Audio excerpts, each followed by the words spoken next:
We have come from Him. We live in Him, and we go back to Him.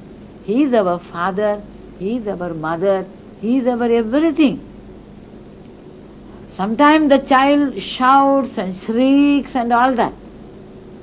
But when mother comes and takes the child to her lap, then the child is satisfied. I am near my mother. I am with her. That itself is the greatest satisfaction.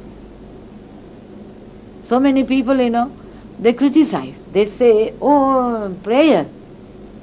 It is a very low stage of spiritual activity. It is just like kindergartening. Well, in spiritual life, most of us are babies. We need the kindergartening. We talk of yoga, we talk of meditation, we talk of dhyana and everything. How many of us are equipped? How many have that capacity to understand, to follow this meditation of the higher type? Is it so easy? So we must pass through these stages. So in that way, prayer is very helpful. And He has promised us, He has promised us, I am there. Name bhakta pranashyati. Gita declares, my devotee, he will be never get destroyed. My devotee, if he has called me even once, that itself will help him. That will be the great boat, carrying him beyond this bhava sagara, this worldliness. That will help him, uttering with that yearning. He sees he is the antaryami, they say. He is the innermost controller of our lives. He looks our inner feelings, not the outer things. He looks into the innermost corner of our heart. Are we sincere? Are we earnest in our prayers? Do we really want Him? His help? Then only He comes down. Then only He is there, always extending His hand. Isn't it? Sri Ramakrishna used to say, come one step further. I am here with outstretched hands. I am coming 100 steps towards you. But you come one step, once call upon me, once really want me, this longing for the divine. That is the most important. So this is one kind of this petitionary prayer, as they say. The other thing is, the higher devotees who are actually reached the higher consciousness, they know that God is the soul of our soul. He is our innermost being. Without Him, we cannot live. As a fish cannot live without water, as a rays of sun cannot live without Him, man is, he is an eternal seeker of the divine. Any motion, it is always in circle.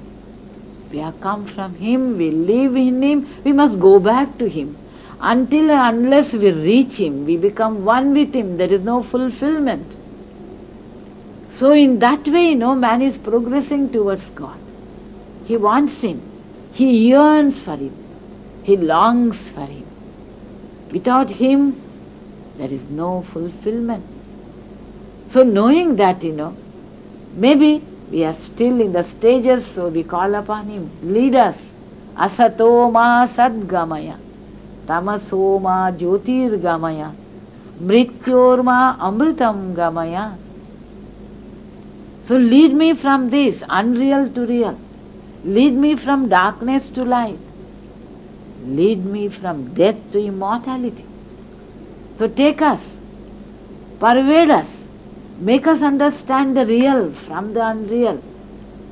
So this is for spiritual unfoldment.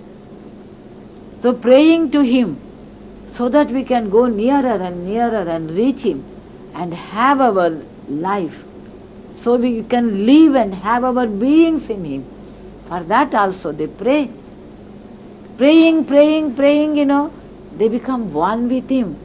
Then all these impurities of the human impurity that draws is removed, and there is only one will. There is only one reality. So you become one with him. There is no two, only one. The Mundaka Upanishads, that illustration is given very often. In the Mundaka Upanishad they say that in the same tree there are two birds. One bird is sitting, not eating, not tasting any fruit. The another bird, sitting on another branch, it is tasting once a very sweet fruit, very happy, makes all sorts of beautiful sounds and everything. But all of a sudden, when he wanted to eat another fruit, it was very bitter. So it cries. It makes all sorts of bad sounds then.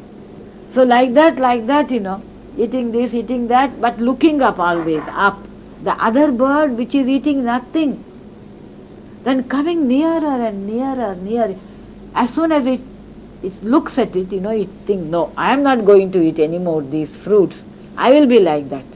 Always steady, immersed in one's own self.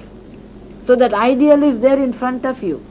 So like that it wants to come nearer and nearer, and when it comes nearest, it sees there was no other but only its own self. So there was only one bird only, It became united with that. Like that our Jivatma, individual self, and the Paramatman, that universal self, it becomes one. There is only one, not two. So praying intensely, finally you will understand.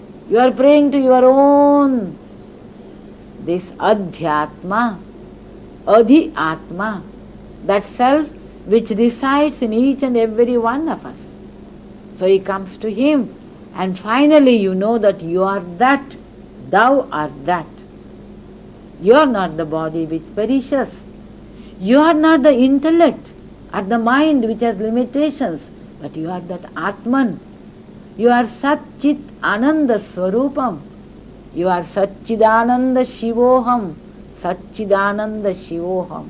You are that. So this is the ideal. This is the final goal to which we are all aspiring. But for that we must go slowly.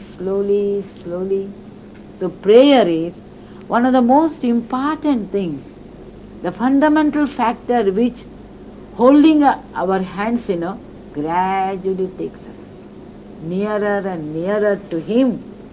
So holding on to prayer, one can reach the highest goal.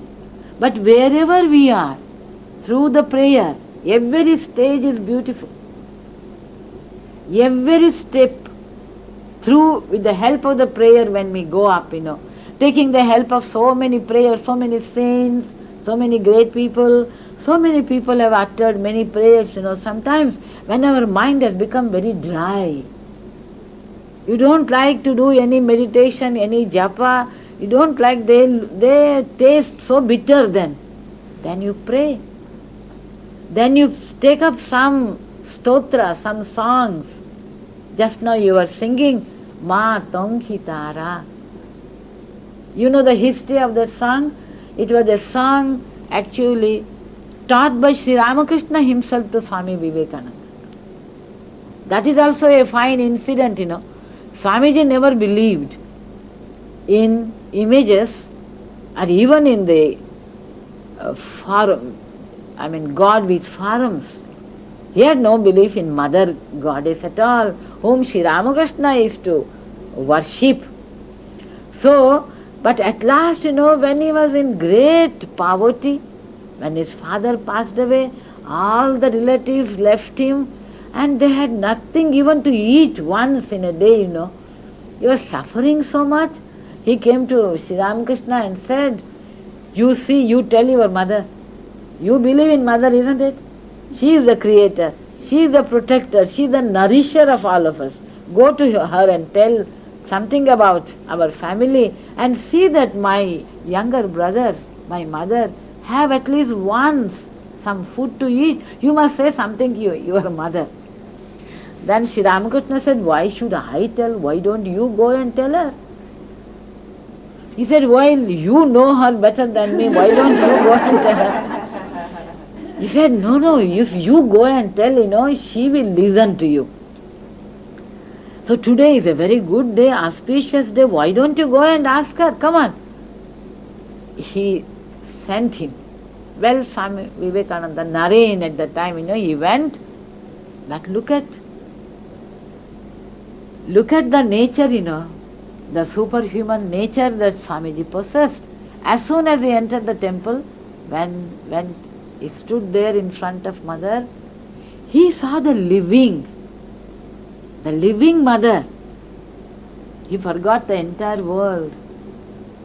He just prayed, Mother, give me discrimination. Mother, give me knowledge. Mother, bless me that I may have devotion to your lotus feet. He was immersed in that great bliss of being near to the Mother. So when he came back, Sri Ramakrishna asked, well, did you pray for the welfare of your family? Swamiji said, no, I forgot. What to do now? Sri Ramakrishna said, go again. She is there. She will listen to your prayers. Again he went. Again the same story repeated. Again he came back without asking anything, forgetting everything. Third time he was sent. Well, third time he remembered, but he could not ask. He felt so ashamed asking for these things to her. He couldn't ask. No, Mother, I want only knowledge. I want only discrimination. I want only devotion, nothing else.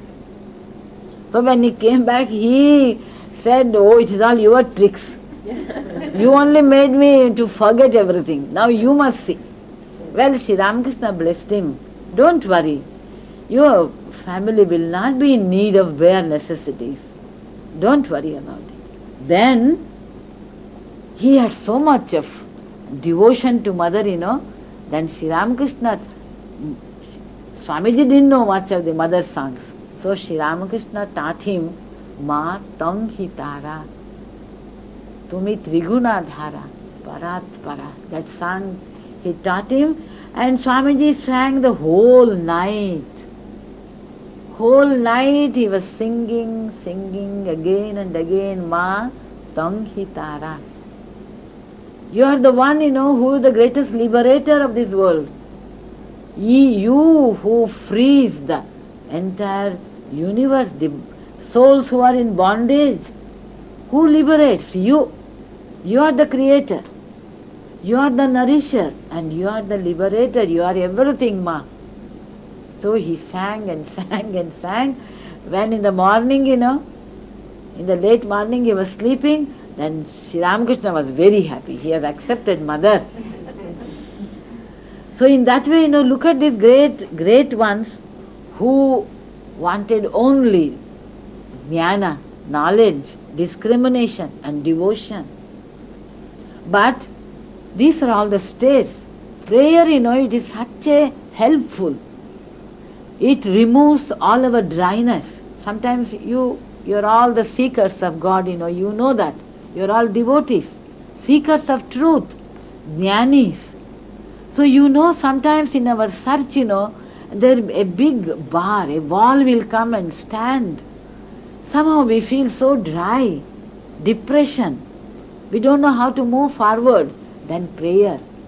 Intensity of prayer, it removes all the dark passages and makes you go further.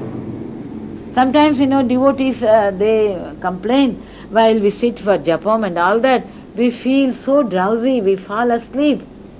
But you pray, you sing His glories, you pray to Him, take up some songs, take up some stotras and say it with all intensity. Where is sleep then? It goes away.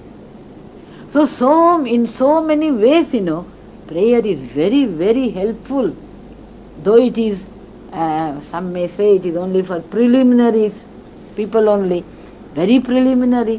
Why should we beg the God, this, that and everything? No, in the prayer there is no such relationship. Beggar and the one who gives you something, no such relation. It is one of our own. One of our own. As a child asks the mother. As a son ask the Father. Jesus himself has said, who is there who, when the son asks for fish, does the Father give him a serpent? When he asks food, does the Father give him a stone? No. So he is our own. If we have that relationship, that he is our own, we are asking him. If we do not ask him, where else we will ask? Who else is there in the world?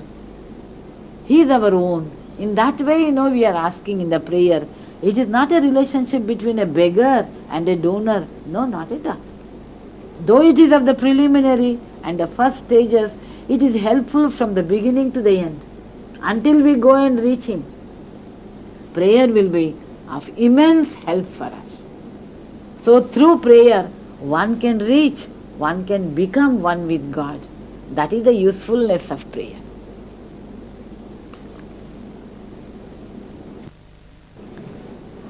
I have received a question.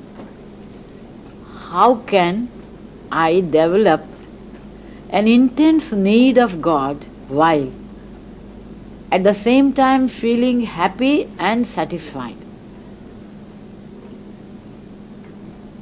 How can I develop an intense need of God while at the same time feeling happy and satisfied?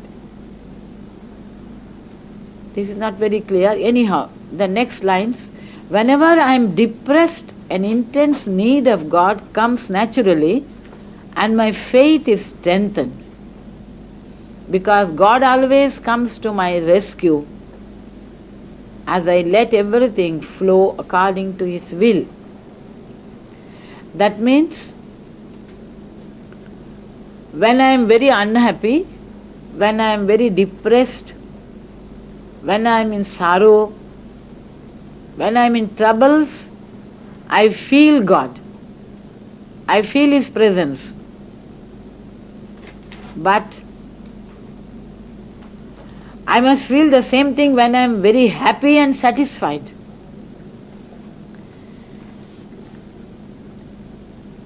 I mean, in the beginning only, when one feels, I told you the petitionary, the first portion of the prayers, when we are in trouble, we think of God. You must have heard about the great Queen Kunti Devi, the mother of the Pandavas, She prayed. She said, Vipadaha santo shashvatatra tatra jagadguru.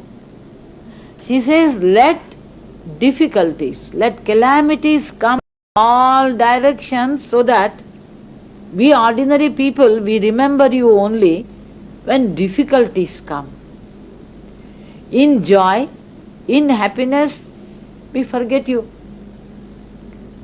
So the same problem you are also putting forth here. You say that when I am depressed, when I am unhappy, usually, automatically, spontaneously, the thought of God comes to me. And I feel help, secure. I mean, His helping hand, I feel it. But I should feel when I am happy and also satisfied. That is very good. You want to remember God always, not only when you are in difficulties, but also in the time of your pleasure, in the time of bliss, in the time of comfort. So at that time you must pray to Him. It is because of you I have got this. Because you designed. It is according to your will that I have secured all these comfort, joys and everything. So you are actually in the higher state, not in the petitionary stage, You have climbed so many steps. So in joy or sorrow, wherever I am, in whatever condition I am, I should feel the presence of God within me. That is a very good sign. You are actually advancing. That only thing is you must remember Him always. Yes, this joy, this bliss, you must be thankful. It is because of you I am getting this. So when you are in sorrow, immediately you remember. In joy also you remember. Because everything happens to us because of His order, because of His will. He is the one, the giver of everything. Giver of good, giver of bad, giver of everything. And then, whenever I am alert, working hard in the world, even when I am serving the Lord's devotees, what comes naturally is a feeling of anger towards God, because I am working towards a specific goal. I am not always reach. Whenever I am productive, not as much devotion flows from my heart. What is the balance between resignation and inspiration? Well, you feel anger towards God. You want more devotion. You want more energy. You want more power, more strength to serve His devotees. You feel angered because my energy is so limited. Why I am not serving much more? I could do much more. That is very good. It is a good sign. You want to know the final thing is what is the balance between resignation and inspiration. Resignation is self-surrender. Ishvara pranidhana. And inspiration, that also comes from Him. You feel inspired to surrender yourself to Him. Resignation and inspiration, they go together. Because you get inspiration from Him, because through His blessings, one can resign oneself. The ego is so predominant in us. Whatever we possess, small little things, for that we become so very proud. We know this, we know that. We are so and so. We are posted in such a high position. So these small things, it should go. Everything because of Him. He has given me. He has placed me here. Because of His blessings, because of His grace, I am here. So if you remember Him constantly and surrender all, whether sorrows, joys, success, failures, sukha dukkhe same kritva, labha labho jaya jayav. Everything you must look upon with an equanimous mind. All these things, belong to this world. Good, bad, beautiful and ugly, success and failures. So why do you give so much of importance to all these things? Look upon Him. He is the one reality behind all these things. The more you go towards Him, the more you cling towards Him, the more you think of Him, the more you go nearer and nearer towards Him, all these things, they become insignificant, insipid. They do not occupy so much of importance. The more you move towards Him, the more you move towards east, Sri Ramakrishna says, west is far away from you. So worldly things, worldly joys, worldly comforts, all these things are not so important. They are important in the beginning. But as you move towards Him, He becomes predominant. He becomes all in all. He should absorb all your attention, nothing else. So in that way, the more you give yourself to Him, you will get the inspiration, you will get the blessings, the bliss within, because you are near Him. When the child is on the lap of the mother, it is so satisfied, it asks nothing. Does he ask food? Does he ask this and that? Mother knows everything, when to give, what to give, how much to give. It is left to Him. You leave everything to Him and surrender yourself at His feet, and you will feel the bliss, the inspiration that comes through the nearness, through the sanidhya, they say, that nearness of Him. I think I am clear. The next question is, please discuss faith and its relationship to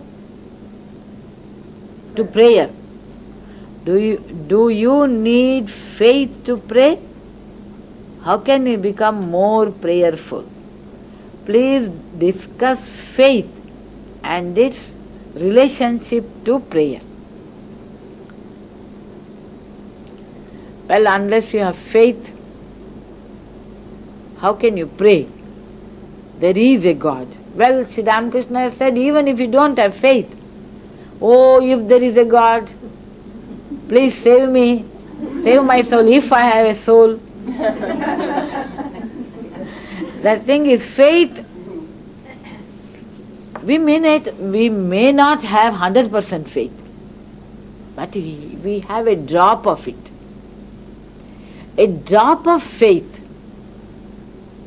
Through prayer, it gradually increases. We may stop with only one small bit, one small drop of faith. We have heard. It may be from the tradition in the family. The parents said, before you do anything, just pray to Him, pray to the Almighty. Think of Him. Or in the school, or in the colleges, first prayer, and then we start the work. So like this, a small little drop will do in the beginning. But having this small drop of faith, one can gradually, through prayer, the faith we can increase. Through faith, through prayers, the faith in us, sometimes, we see that our prayers are answered, our faith increases. Sometimes if our prayer is not answered, the faith, it becomes very, very little. Sometimes it disappears also. I have seen some persons, some disappointment happen. So they said, there is no more God. How can there be such a cruel God? If there is a God, I am not in need of Him. So there they stop. But ultimately, through their sukriti, that is why, I told you that Gita shloka, even if we pray to God, sukriti no Arjuna, through the merit which one has earned, through many, many births, the faith in God, faith in the Almighty, faith in the Divine. Well, even if we don't have faith, the blows we get in life, the difficulties, the dangers which you are put in, then automatically the man, Swami Vivekananda has said in one place, as long as there is death, as long as there is disease, as long as there is human weakness in the world, so long the human beings, they stretch their hands seeking some help from above. So these things, make man, that there is something behind, some great energy working, some great power working. So sometimes we must even pray to God, pray to the Almighty. Even if you do not believe in a God, you must pray that let me have some faith in that ultimate reality. Without faith you cannot live even a single moment in the world, When you go out, you must have faith that the cars will be going in the same way.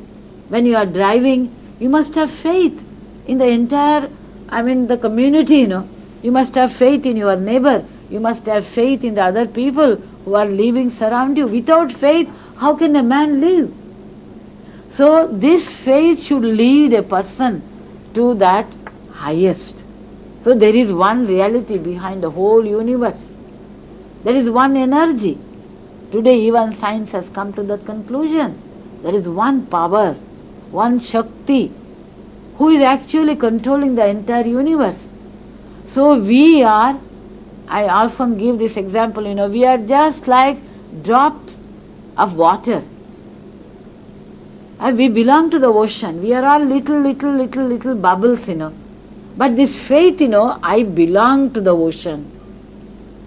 Behind me there is a huge, enormous energy working. I am a part of it. I belong to him. I may be a tiny little bubble. That may be a big ocean, but I belong to it. What a great, strength comes. How fearless we become, I belong to him. Am I a small little thing? I may be a very tiny little bubble, but I belong to the ocean. I am a part and parcel of it. So like this, gradually the faith should come. Actually we have faith. We have faith in others. We have faith in so many worldly things.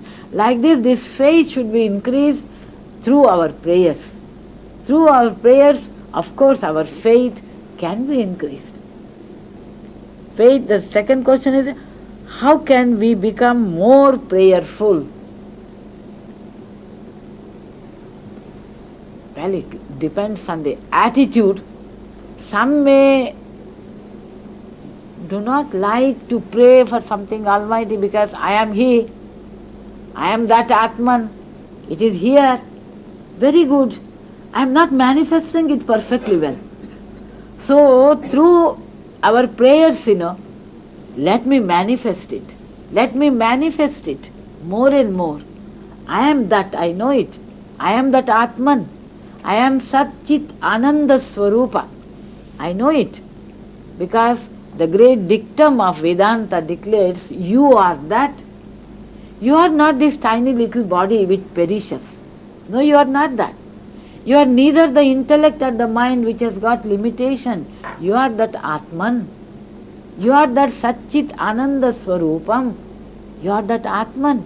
You are immortal. You are Sat Chit Ananda Swarupa. You are that. You are that. So the more and more you believe in that, gradually the dross in us, the impurities in us, they are removed. So the more you meditate upon that your real nature, gradually it is unfolded. So this study of this human life in depth, each and every soul, Swamiji said, it is actually that Atman. Soul is divine.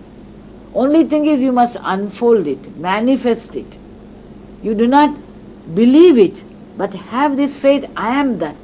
You remember in Gita, in the second chapter, Sri Krishna tells Arjuna, Naitatva yupapadyate klaibyam masma gamaha partha Naitatva yupapadyate Kshudram hridaya daurbalyam tekto tishta parantapa.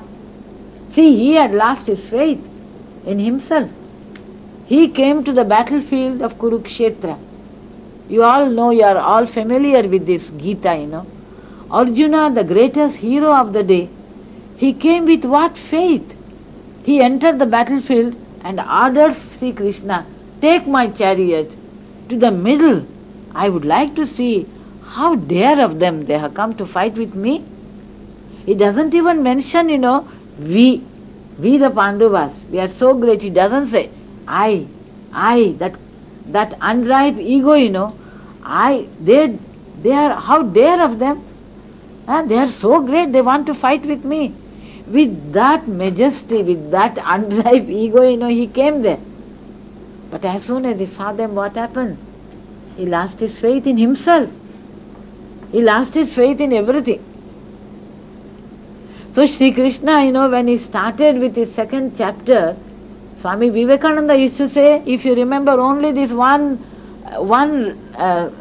sloka, there are two slokas when he starts with this, Klaibyam masma gamaha partha naitatva yupapadyate Kshudram hridaya daurbalyam tekto tishta